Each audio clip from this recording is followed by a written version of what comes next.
It was Christmas on the island of Sodor. All the engines were working hard. Thomas and Toby were busy carrying people and parcels up and down the branch line. Everyone was happy. Only the coaches, Annie and Clarabelle, were complaining. "It's always the same before Christmas," they groaned. "We feel so full. We feel so full." "Oh, come on," said Thomas. "Where's your festive spirit? Christmas Day is almost here."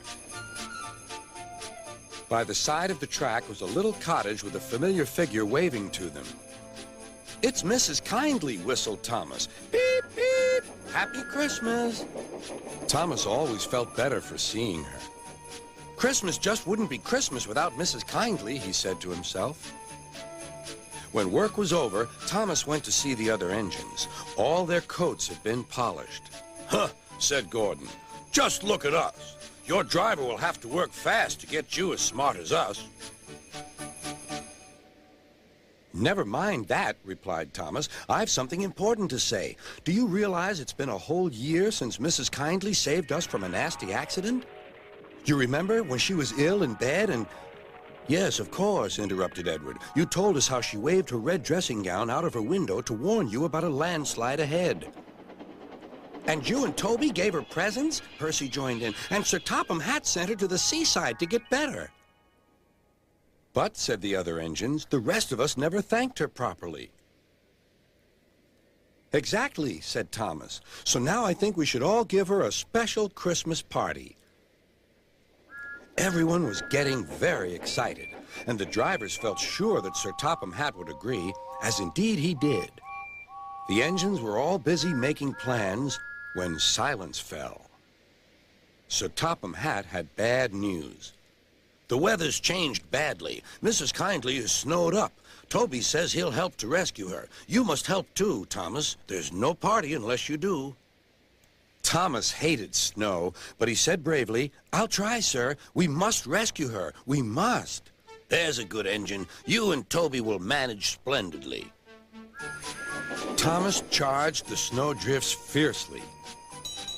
Sometimes he swept them aside, sometimes they stuck fast, and the men had to loosen them.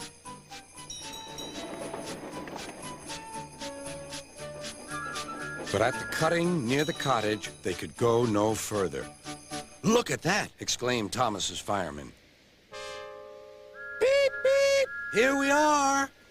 An answering wave came from an upstairs window. Then they heard a familiar sound. "That's Terence, the tractor," said Thomas. "He's come to help too." Sure enough, Terence had a snowplow and was working hard to clear a patch to the railroad line and safety. At long last, the rescue was complete. Percy took the tired workmen home. Terence said goodbye to Mrs. Kindly and promised to take care of her cottage as he watched them all set off. The engines made good time. No more snow had fallen, but the yard was dark. There was no one to be seen. Thomas's heart sank. Suddenly, all the lights went on. What a marvelous sight awaited Mrs. Kindly.